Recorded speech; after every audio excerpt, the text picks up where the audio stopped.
Hello, and welcome to the Music Survival Guide, the independent musician's guide on how to survive in the music industry. My name's Phil, a mixing engineer. Hope you're doing wonderfully, marvellously well out there in podcast land. And I'm just going to get on and talk about what this episode is about. So this week I am interviewing Death Warmed Up, who are a young band from Nottingham. I've just finished mixing their debut album. Single's been out a little while for now. And it's a really cool album, I've got to say. So when it's out in a little while, you'll be able to hear it and enjoy them for yourselves. But anyway, in this episode, we discuss things like meeting in school and starting the band young, how they went about that, the benefits and drawbacks of recording at their college recording studio, and finally, a challenging gig in Whitehaven. And you'll see what I mean by that. I'm going to stop talking and say on with the interview.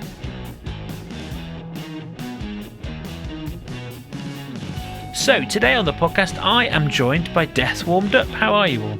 I'm good, thanks. You? Yeah, I'm good, thanks. Good. So, my first question for you, as always, is from an online random question generator. And the question for you this time is, what is the worst film that you've ever seen? Oh, God. I'll let Romano answer this first, because I know you're very opinionated on films. I've seen many films. And I think the worst film I've ever seen was one that I watched not too long ago, and that was FNAF 2. Five Nights at Freddy's 2.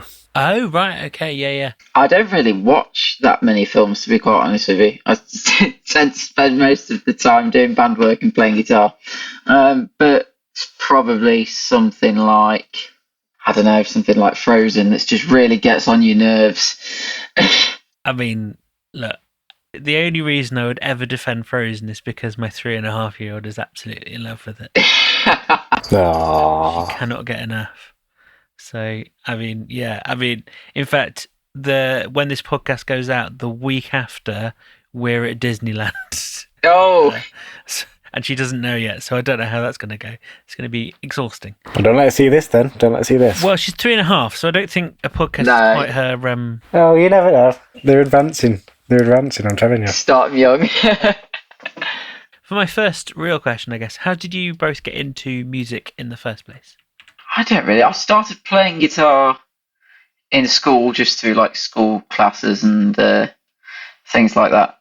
Probably in year 4 or 5, so I would have been 8, 9. And about the same time, I found Queen somehow. So basically, I wanted to be Brian May. So I still do. Still not there, but that's pretty much how. And when I was younger and even now, I never got into playing Xbox or games or never played any sports. I literally just play guitar all the time, and I'm absolutely addicted. So yeah. Mine was, I searched.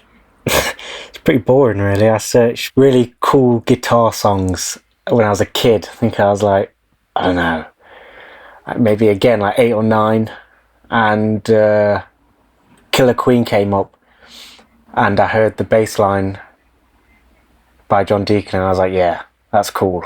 That's really cool. And so little me wanted to be John Deacon. Yeah, this is how we met in school, talking about Queen, basically. Fair play. Yeah. So how did the band get together then? Was it all kind of via school, or was it various means? Well, in college, I met Lewis, our recently departed rhythm guitar player in college, Lewis, and we were just sort of put together by a tutor, really. And we got on. We did some good writing, and after about a year of working on college projects together, we decided, this should be a band. There was nobody else I was going to suggest to play bass other than Romano, really. Hello, that's me. So, sort of by hook or by crook, I dragged him into rehearsals. Whether he wanted to or not. Yeah. So, well, he's still here, so we can't be doing that badly. Oh, yeah. And then we went through 5 drummers before we stumbled upon Alex, who's also recently departed. And then I cannot remember how we found Will. I used to watch Will play in his previous band when he was a guitar player. And so I followed him on Instagram for a while. We'd been mates for, I think at this point, maybe like a year or something. And I seen him start to post vocal covers on Instagram. And I was like, we're looking for a singer. So I showed him at a rehearsal, and I think Lewis sent him the message. Lewis did. I didn't send him the message because I didn't think he could actually sing. He was doing like metal screamy covers, and I was like, oh no, we're not having this guy. He's going to be horrendous. But no, it turns out he can actually sing. He can sing quite well.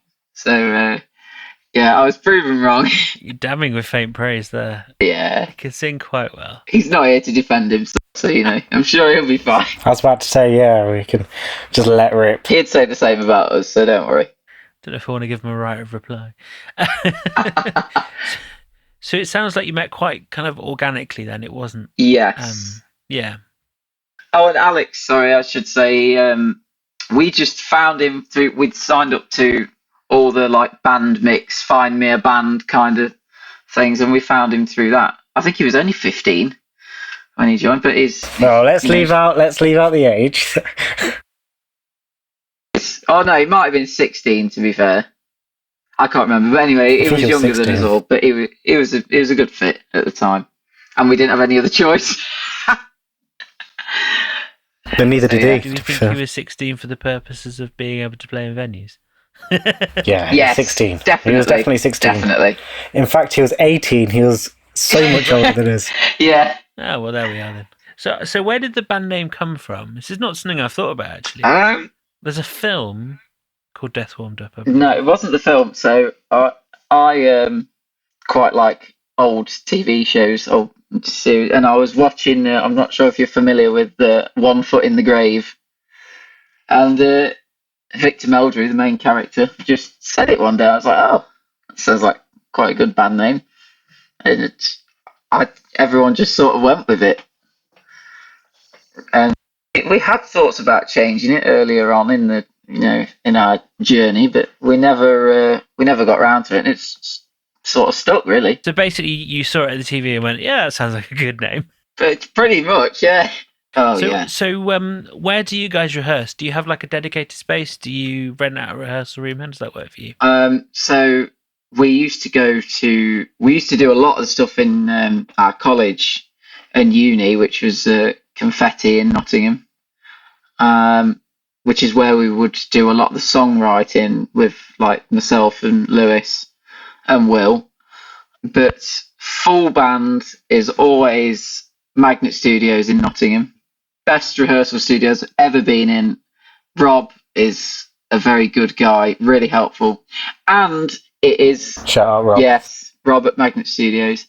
It is a gear rental place as well. So there's none of that, something goes wrong and that you can't replace it. He's got everything and more in that place. I mean, I used to live in Nottingham. Magnet's not a place I've ever been to.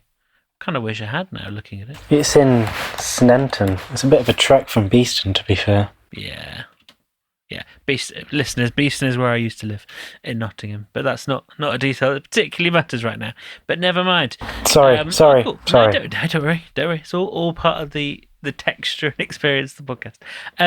So you basically you go there because it's a solid bet, essentially. Yeah. Like, if stuff goes down, it's not a problem as such. Exactly. Nice. I mean, what was your first gig like as a band? Was it awkward? Was it good? Was it bad? How did that go?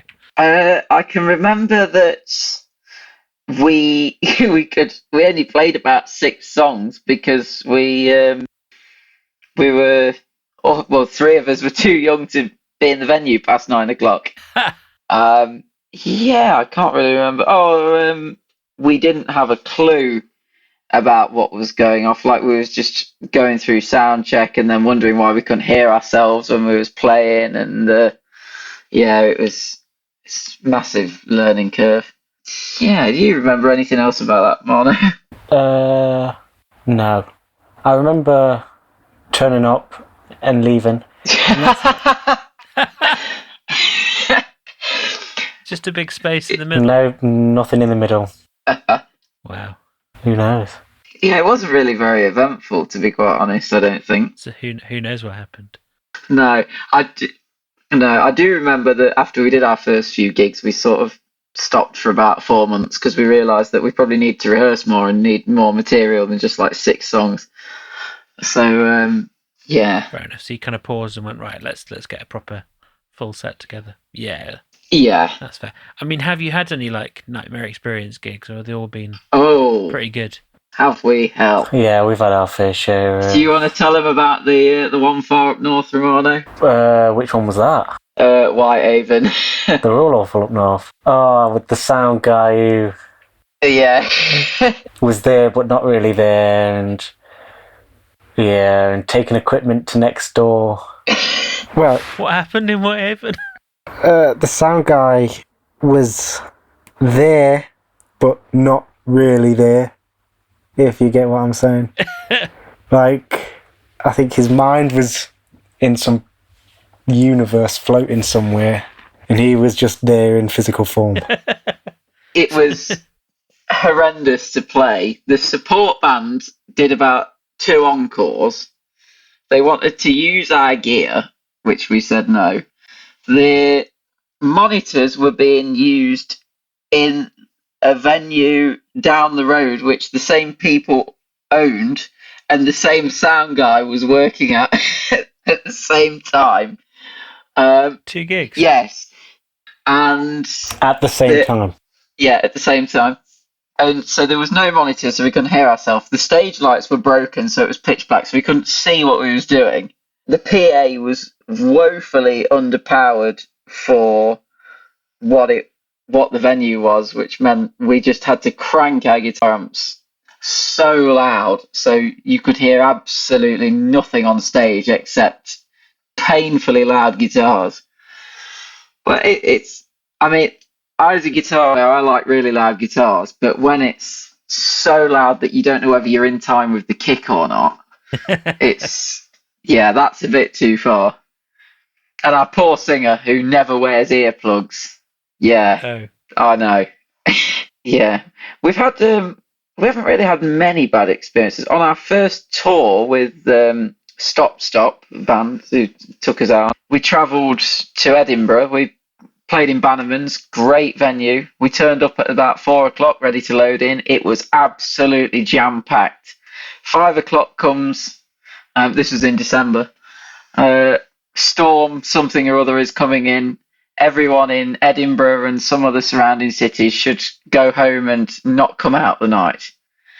So we'd spent 6 hours travelling somewhere and played him to about 2 people. And those 3 people just happened to be family of mine. So They ignored the health warnings for the sake of seeing you play. well, it's dedication right there, isn't it? Well, exactly. I mean, yeah. Sounds like they're not very dedicated in Edinburgh. Wow. Okay. So that's Okay. So there's one gig where it was just kind of a bit technically weird. Another one you kind of just were playing when there was a big storm. So not a lot you could do at the second one, really. Fair enough. I mean, I've actually got a friend who's in Whitehaven, and I was there. I think it was the week before you were gigging. It just happened, like, it was very close. And I said to my friend, oh, there's a band I know who are playing in Whitehaven. He was like, where are they playing? He seemed surprised that there was any live music at all. I don't even remember where we played. It was called The Twisted Tongue. Ah, yeah. I mean, bit of a kind of left-hand turn of a question. How do you guys write songs as a band? Do you kind of bring riffs individually and then kind of put them together as a band, or does someone kind of write an entire song? How does that work for you guys? It's changed a little bit over the time we've been doing it. Originally, it was me and Lewis, our previous other guitar player, who did a lot of the writing. But then we would sort of bring the backbones of a song, of just sort of, structure with the guitars worked out.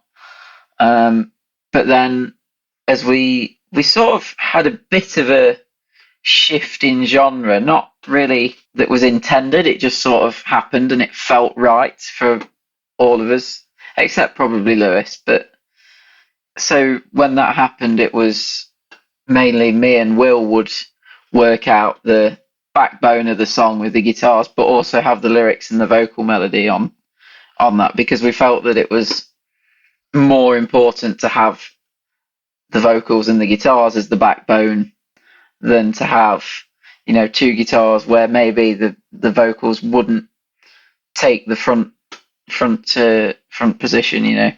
And then we'll usually bring that to a rehearsal and let Romano do his bits on bass once I've sort of shown him what the general gist of the song is, and then Alex would always just come up with the drum parts, but then the song's never finished really. There's always little bits and pieces that get added, like structural changes and things like that from everyone else. So we never come in with anything set in stone really, unless it sounds really good and everyone's happy with it. But that's very rare. Fair enough. So you kind of keep it kind of fluid, I guess. I mean, do you kind of somewhat keep it fluid until it's like you've actually like recorded it, or is it you kind of finish it and go, that's the song? Does that work? We usually tend to play them lots. Like we'll rehearse stuff. If we've got some new material, we generally won't gig it or get it recorded until we've been sitting on it in rehearsal for a good couple of months, which has generally been good for us because we very rarely will take a new song out and it will flop kind of thing. It gives you a good chance to see how people react to it before you commit it in any way. Yes, exactly. That's good. I mean, talking of that, how do you guys approach recording? Do you record yourselves? Go into the studio?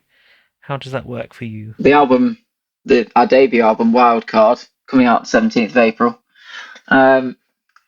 That was had to get the plug in. We did most of the drums and guitars and vocals in our uni studios, which was a blessing and a curse really, because we got to use so much good gear and have it sound so great. However, if we ever wanted to change anything, and because we had to spread it over such a long period of recording because of actually having to book in there along with 3 courses worth of students a lot across 3 years, it took us. Can you remember how long it took us since the first session, Romano, to record the album? I want to say the first song we went in and did was maybe Rising Star. Yeah, because we intended to release that as a single. That was around February, like 2 years ago, I think. Yeah, and then we went in to actually finish recording everything we'd got, with the aim of batch recording stuff, so getting all your drums done and whatnot. Probably early 2025, maybe. But yeah, so like I say, it was a blessing and a curse because, one, we couldn't really achieve the same sounds if we wanted to at home with what gear we got, if we wanted to change things.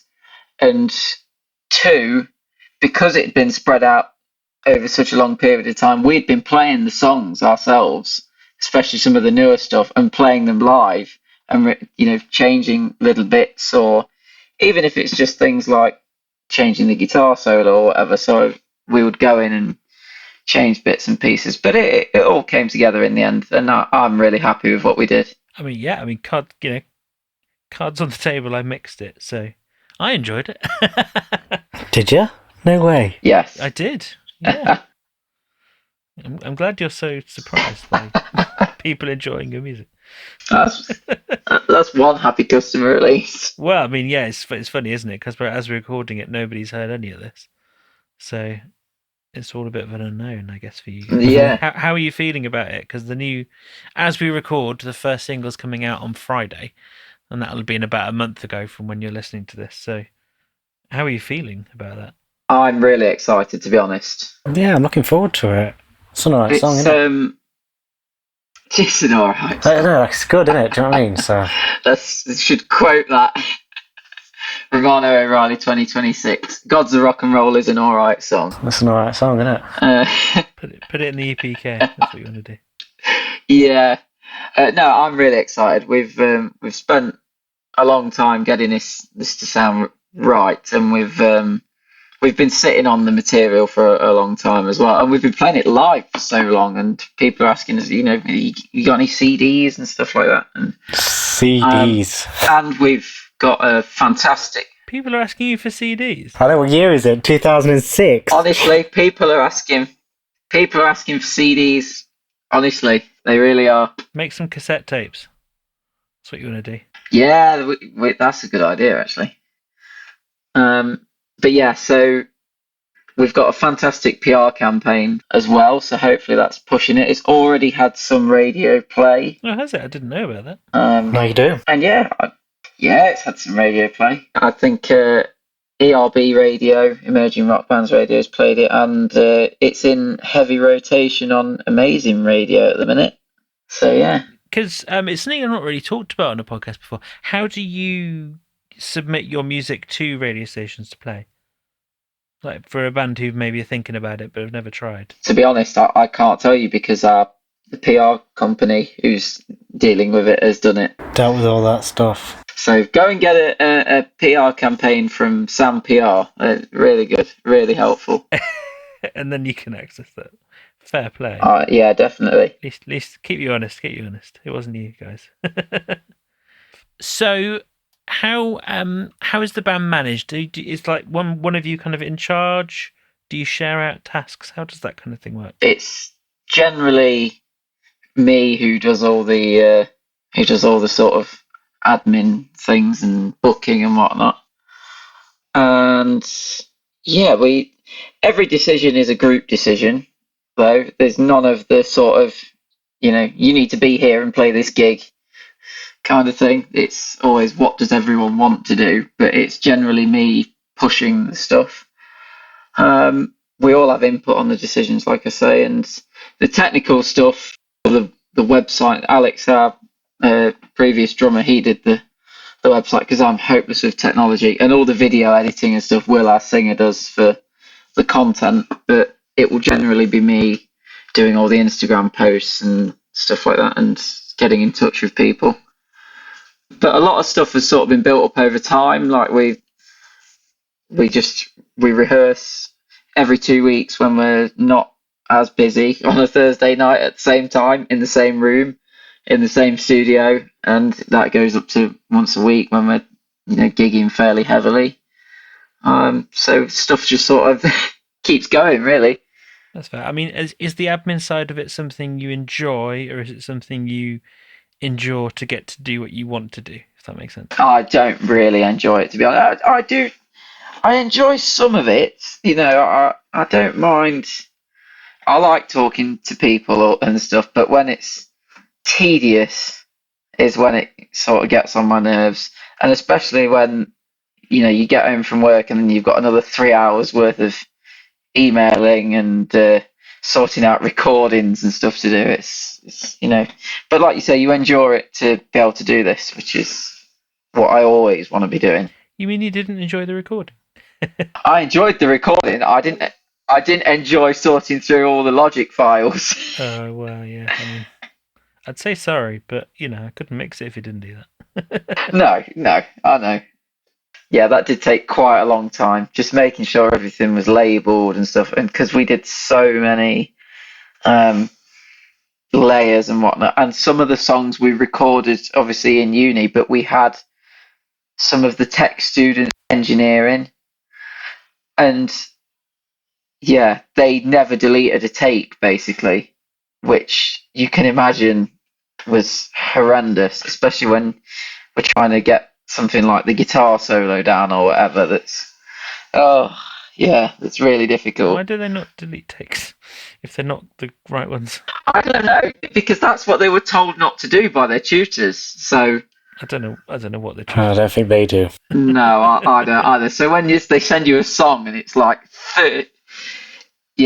here's your one song file and it's like 36 gigabytes. Like, what the hell? Yeah, I'm okay. I'm glad you didn't send me 36 gig of each song. Well, you've got that all to come, mate. I'm telling you. Yeah. That's album 2. I mean, that just kind of baffles my head. Like, if I'm honest, like, it's one thing keeping a take if you've completed, the section, and it's like, oh, maybe, but it's another thing to go, oh, didn't quite nail that solo halfway through and gave up. Why would you keep that? Some of the vocal takes were absolutely phenomenal, especially that they kept when you've got Willie halfway through a note. No, do it again. No, can't do that. And then I mean, it's some of the rants mid-song in the vocal takes. I tried to take most of those out as well, but I think I enjoyed them. I enjoyed them. The really, really angry comments about a bass solo nearly made it in. Oh wow! So we're doing that, yeah? Oh wow! I was very tempted. it wasn't me who made the comments. Look, yeah. It was Will. I am a bassist, so it's no hate from me. I just find it very funny. Oh yeah, I remember this. Don't worry. Fair. That's true. You know who to blame. Yeah. I feel like I've caused them. I can give you an alternate take of that song with the comments over the solo if you like. I literally have that file ready to go, but muted. So On the Director's cut. Wildcard Extended Edition, because I was so close to sending you an alternate version, I'm just not going to waste your time. probably about guitar solo. There was one other set of comments, but I can't remember them. It wasn't as iconic as the one about a bass solo. Wow. So, what, in your opinion, and you can have a different answer to this, each of you, what's been the biggest success of the band so far? It could be like a particular moment where you kind of just look back and go, yeah, that was great. Or, I don't know, it's up to you, really. I think the biggest success is probably just being able to say that you're doing something that you enjoy. I don't really think that playing certain places for me isn't necessarily. I mean, yeah, it'll be cool, but it's not really the way I think. I think the way I think is to just be proud of what you're doing at the minute, because that's what it's all about. Do you know what I mean? So yeah, that's just me. That is a great answer. For me, I've got a couple of highlights. Probably our local Metal to the Masses getting to the finals last year. That was really happy with that. And then our also a highlight. Hometown. I enjoyed that one. Show at Rough Trade. Yeah, White Line managed to get that pretty busy. That was also a highlight. I enjoyed that one.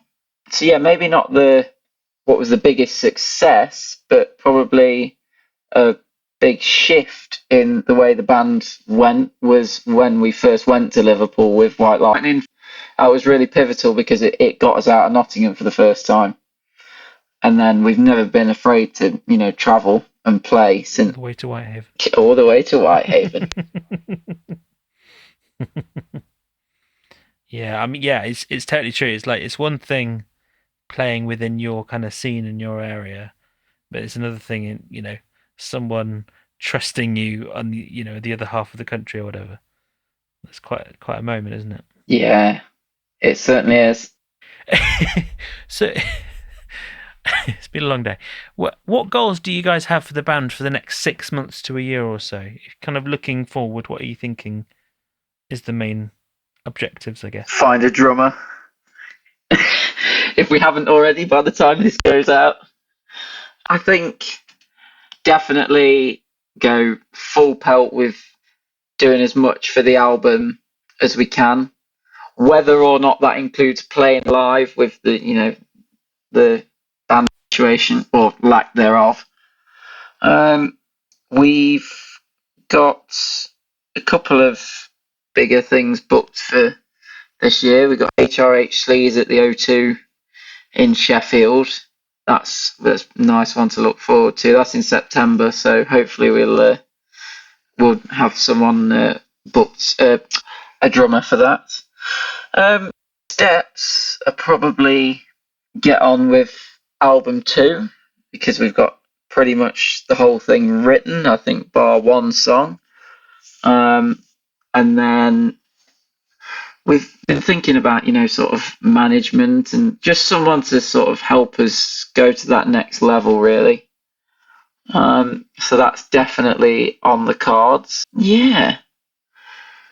Obviously, it's going to be a bit of a change having some new members.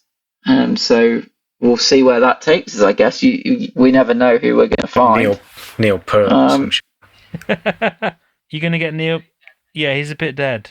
You do know he's dead, mate. Oh, you'll be surprised, mate. You'll be surprised. What do you mean you never know? What do you know? Do you know something we don't? Is he living on an island with No. no, not with him. The minute you said island. What was my brain going to do? People like Prince and Michael Jackson. Yeah. That's what I was aiming for.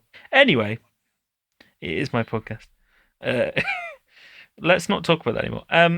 So you're going to find a new drummer. That's obviously the immediate thing. Yeah, definitely. I mean, at the time of recording this, the whole lack of band member situation is very new. We haven't really even met up properly and had a meeting about what we're going to do. Well, we sort of know what we're going to do, but I mean, immediate next steps. So yeah, we'll see what the future holds, I guess. We're not stopping, I can tell you that. Or at least I'm not. So yeah. Exciting. Well, I guess we'll see what happens, see what occurs. And it's always exciting when you've got music that's very much on the way, very imminently. So 100%. Yeah. So my penultimate question for you both is what... Oh, what a word. Sorry, that's my favourite word. So my penultimate question for you both. What's your best piece of advice for bands nowadays? I think everyone has a good piece of advice in them, whether they know it or not. I'd say get good at content creation because it's so important. And I cannot tell you how many times it's been a limiting factor for us. Not limiting, that's probably the wrong word, but something that we need to improve on constantly because we're all pretty terrible at doing it. But there's so many avenues to content creation. I mean, create something that's going viral and is a trend at the minute, but whether it's viral to the band or whatever you're doing in music is another thing. I think our best ever post on any social media platform was a reel that got 14,500 views on TikTok of me typing Gibson Les Paul into a McDonald's ordering machine. You never know what works. So, yeah. No, take from that what you will. But, get good at the content creation, but equally don't be afraid to do anything that you want to do, really, because I think the online world is full of so much perfection, which is not real. Most of the time, there's some unbelievable musicians out there, but I know myself that if I recorded something to go on live, me playing guitar, I'd rather do one or two takes that's raw and in the moment, and maybe have a mistake or something in it that's just has feel, really. I think just do what you want. I mean, literally just do what you want. If you want to do something because it's cool or you like something, do it. If you want to do something because you like the way it sounds, do it. If you want to do something because you think it could be something that other people want to hear too, do it. Straight to the point. Boom. No, it's not like me. I ramble too much. That wasn't a comment what you were saying. I just realised what I've done there. Put my foot in it. Never mind. So, to close out the podcast, I'd like to ask for your favourite song or maybe your latest song from the band to play at the end of the episode. So which song is it and why that song? This is Gods of Rock and Roll. It's the first single off our debut album, Card, all mixed by Phil here, and mastered by Toby Campden, and it's just, I can't think of everyone I need to credit now, but those first that come to mind. This song pretty much sums up everything about us. It's dedicated to our influences as a band. It was fully collaborative songwriting wise, and this is what we want everyone to think of when they think Death Warmed Up. Boom. So this is Death Warmed Up with Gods of Rock and Roll. Guys, thanks for talking. Brilliant. Thank you, Phil. Thank you. Thank you.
Yeah!